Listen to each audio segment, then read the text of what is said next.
Well, good morning, everyone. We're continuing in our devotional series on the book of James. Here is chapter 4, verses 13 to 17. Now listen, you who say, today or tomorrow we will go to this or that city, spend a year there, carry on business, and make money. Why, you do not even know what will happen tomorrow. What is your life? You are a mist that appears for a little while and then vanishes. Instead, you ought to say, if it is the Lord's will, we will live and do this or that. As it is, you boast and brag. All such boasting is evil. Anyone then who knows the good he ought to do and doesn't do it sins. So in this passage, James is building on his argument that we looked at last week.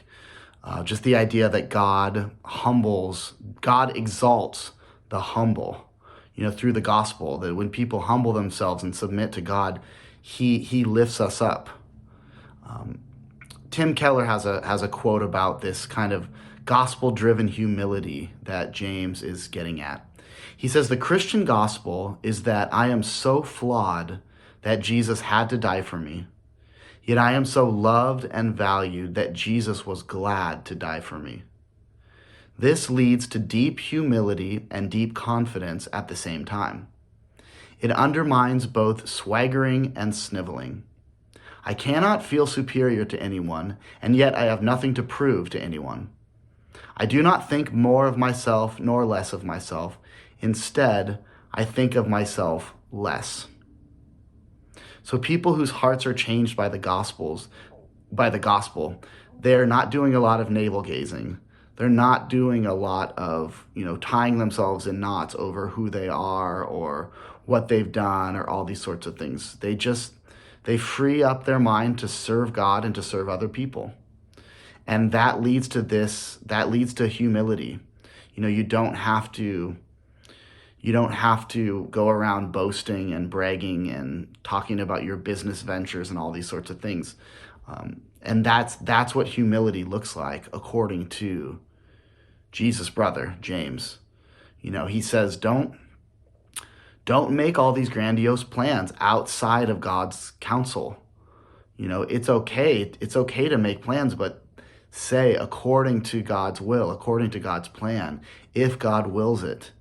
And so that's what we try to do. This is a famous passage. A lot of people know this and talk about it. And, there's the Latin phrase, Deo volente, if God wills it, then we'll do this. And then, first he says, don't make plans outside of God's counsel. But then also he echoes the psalmist who says, teach us, O Lord, to number our days. He's reminding us that life is short. We are a mist that's here for a little while, and then either with God for eternity or separated from God for an eternity. Life here is so, so short. Whether we live, 20 years, 40 years, 60 years, 80 years, life is so, so short compared to eternity. And the most important thing is that we trust in Christ. James ends by saying, all such boasting is evil. If you're going to boast in Jesus, only in him for what he's done to save us. So that's our devotional thought for this morning. I hope you have a wonderful day and that I will see you on Sunday at worship. Take care.